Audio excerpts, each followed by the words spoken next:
জামাতকে ভোট দেওয়ার সাথে ইমান এবং আমলের কোনো সম্পর্ক নাই তারা বলেছেন। ডাক্তার আল্লামা শফিক, ডাক্তার আল্লামা তাহের, ডাক্তার আল্লামা মিয়া পড়ুয়ার, বিখ্যাত বিখ্যাত আলেম। তারপর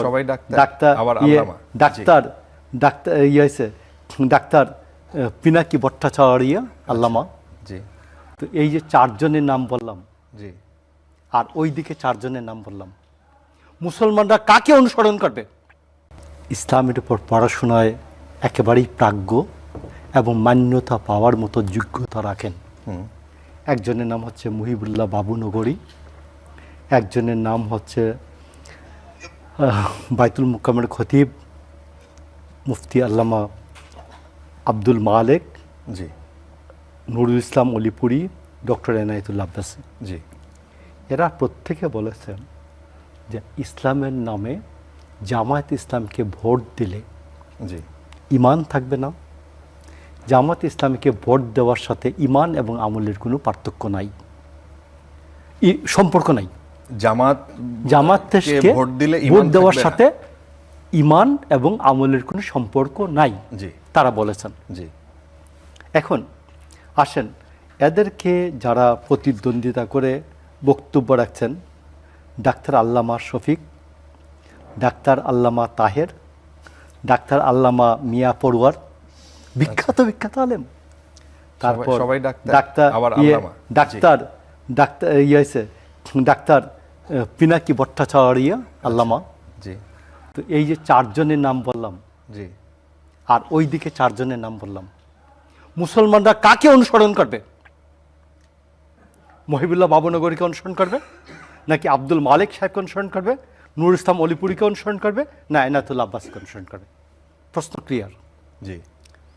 তারা বলেছেন জামাত ইসলামের নামে ভোট চাইতে পারে না, তারা ইসলামের, আমরা যে ওনারা যে ইসলাম বিশ্বাস করে, নেতাদেরকেও বিভিন্ন জায়গায় ইসলামের নামে ভোট চাইতে দেখা গেছে, এবং তারা এই কথাও বলেছে ঠিক একই টাইপের কথা, যে ধানের শীষে ভোট দিলে আপনি জান্নাত পাবেন। আমি মনে করি যে দেখুন, বিএনপি বাংলাদেশ জাতীয়তাবাদী দল, তো বাংলাদেশ জাতীয়তাবাদী দল এটা কোনো জাতীয়তাবাদী ইসলামী দল না, জাতীয়তাবাদী ইসলামী দল না।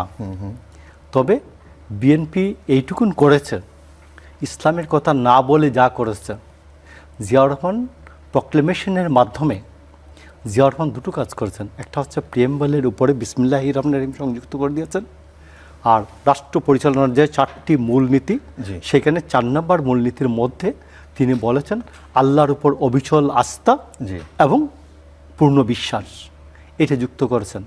গত 54 বছরে বা 77 বছরে এই পর্যন্ত কেউ এই কাজটা করতে পারেন নাই।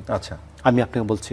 তো এই জন্য আমি আপনাকে বলছি, তবে আমি মনে করি যে প্রত্যেককে এইসব বিষয়ে ধর্মীয় কার্ড না খেলে বরঞ্চ নিজ নিজ যোগ্যতা, নিজের দলের যে উন্নয়ন কর্মসূচি আছে, এই যে ফ্যামিলি কার্ড আছে, হেলথ কার্ড, স্বাস্থ্য কার্ড আছে, কৃষি কার্ড আছে, এইসব কৃষকের যে ভাগ্যের পরিবর্তন করতে চাই, মানুষের স্বাস্থ্যগত যে সুবিধাটা আমরা দিতে চাই, ফ্যামিলি কার্ডের মাধ্যমে মহিলাদের যে ভাগ্য পরিবর্তনের জন্য তাদেরকে স্বাবলম্বী করতে চাই, তাদেরকে কর্মক্ষম করে তুলতে চাই, আমরা এই বিষয়গুলোতে আমি জোর দেওয়ার পক্ষে।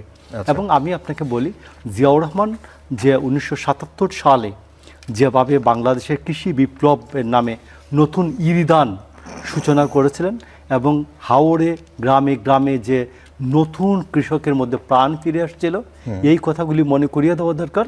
এবং আপনি মনে করেন মাত্র 60,000 কোটি টাকা 91 সালে বাজেট ছিল। জিয়াউর রহমান দেশনেত্রী বেগম খালেদা জিয়া ক্ষমতায় আসার পরে 5,000 টাকা পর্যন্ত কৃষি ঋণ সুদে আসলে মাফ করে দিলেন। এতে রাষ্ট্রকে ভর্তুকি দিতে হয়েছে 20,000 কোটি টাকা, এবং 20,000 কোটি টাকা মানুষের বিফলে যায় নাই, এবং কৃষকদের মধ্যে নতুন প্রাণের সঞ্চার হয়। আমি মনে করি আমার যেহেতু পজিটিভ অনেক কথা বলার আছে, পৃথিবীর উপরের অনেক কথা বলার আছে, আমি কবরের যে ব্যবসাটা আছে, স্বর্গে যাওয়ার ব্যবসা, জান্নাতে যাওয়ার ব্যবসা, যেটা মাটির নিচ থেকে শুরু হয়, এই ব্যবসাটা প্রত্যেককে বলবো যে ভাই আপনি মিথ্যা কথা বললেন না, আপনার স্ব ধর্ম অনুযায়ী আপনি চুরি করবেন না, আপনার স্ব ধর্ম অনুযায়ী জান্নাতে যাওয়ার ব্যবস্থাটা করেন, স্বর্গে যাওয়ার ব্যবস্থাটা করেন, আর পৃথিবীতে কাউকে ঠকাইয়েন না, মিথ্যা কথাটা বললেন না।